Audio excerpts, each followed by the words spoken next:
un homme, bien entendu, comme à son habitude, s'est sublimé. Et oui, c'est donc CR7. Alors, une question se pose, donne-t-il du crédit ou du sursis à Andrea Pirlo? Juan José. La Juventus aussi. Tout à fait. Et il a eu des occasions. Et c'est pour ça que je ne suis pas du tout d'accord avec Valentin. Ce n'est pas du crédit, c'est des sourcils à Pirlo. Parce que si en plus ils avaient perdu ce match, étant quatrième du Calcio, après la domination depuis 8 ans sur cette compétition. 9 ans même. 9 ans, donc d'autant plus. Donc effectivement, c'est plutôt du sourcil. Pour l'instant, il est en train de sauver la tête de notre ami Pirlo. Mais si effectivement il termine quatrième, voire cinquième en dehors de la Champions League, il ne donne pas cher de Pirlo à la tête de cette équipe de la Juventus. Alors, la Juventus a quand même pris la décision de renvoyer Maurizio Sarri, acceptant donc le poste, en proposant un poste à Andrea Pirlo, qui à la base était censé récupérer les U23, la Primavera, et qui au final se retrouve en promotion accélérée au niveau des A. Est-ce que vous pensez que la direction de la Juventus, donc la famille Marotta, va prendre ce paramètre-là en considération, à savoir que Andrea Pirlo n'a peut-être pas eu la possibilité de modeler son effectif et avoir eu du temps? Ça ne te fait pas penser, cette histoire, à celle d'un jeune entraîneur de l'équipe réserve du Real qui se retrouve propulsé premier entraîneur de l'équipe A? Oui, c'est ça. Donc, la seule différence, c'est que quand tu as Zidane qui arrive un 6 janvier du côté du Real Madrid pour prendre une équipe, il l'amène jusqu'en finale de la Champions League et il la gagne. Et Pirlo n'a pas réussi ça. Ça, c'est la réalité.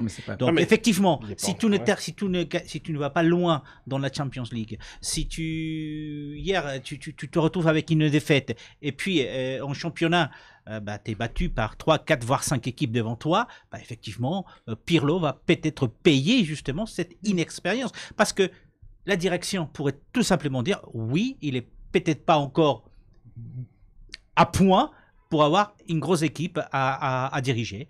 Alors, ça s'est bien passé pour Zidane, mais pour l'instant, pour le cas de Pirlo, ce n'est pas du tout le cas. Et n'oublie pas, parce que tu as dit, tu as mis en question le fait que s'il va loin ou pas loin dans la Champions League, Zidane, qui en a gagné 3 avec le Real, il ne pourrait pas terminer la saison. Ça, c'est la réalité. Quand tu es dans une grosse équipe, excuse-moi, les entraîneurs aujourd'hui, c'est le type le plus facile à virer. C'est l'entraîneur. C'est la réalité. Mais j'aimerais quand même vous poser une question autour de cette table-là. Si je vous dis l'AS Rome, qu'est-ce que ça vous évoque? Qu'est-ce que ça nous évoque? L'AS Rome, c'est l'équipe qui va embêter jusqu'à la fin nos amis de la Juventus. Parce qu'ils sont coude à coude. Parce que c'est deux clubs qui sont pas en dehors du terrain, mais pas non plus quand ils sont sur le terrain. Je crois qu'il y a quand même un match dans le match entre ces deux équipes tout au long de cette saison. Vous avez parlé de la Juventus, on parle de la Juventus, elle a la gloire, et la Roma essaie de récupérer la gloire qu'elle a eue par le passé et qu'elle a perdue depuis un certain temps. Comme je te disais, c'est deux équipes qui ont beaucoup à gagner, beaucoup à perdre lors de ce match, ce week-end. Alors la Roma pourrait faire effectivement donner la surprise, allant battre la Juventus chez elle, même avec un Cristiano Ronaldo qui pour l'instant sauve la tête de Pirlo. Il faut juste regarder, tu as monté l'un des tableaux que tu as montré, on voit le nombre de buts et on voit qu'il y a quand même une différence en nombre de buts. La Roma est à 44 buts, je crois, par rapport à nos amis de la Juventus à 39. Et une victoire, ça se joue à un seul but.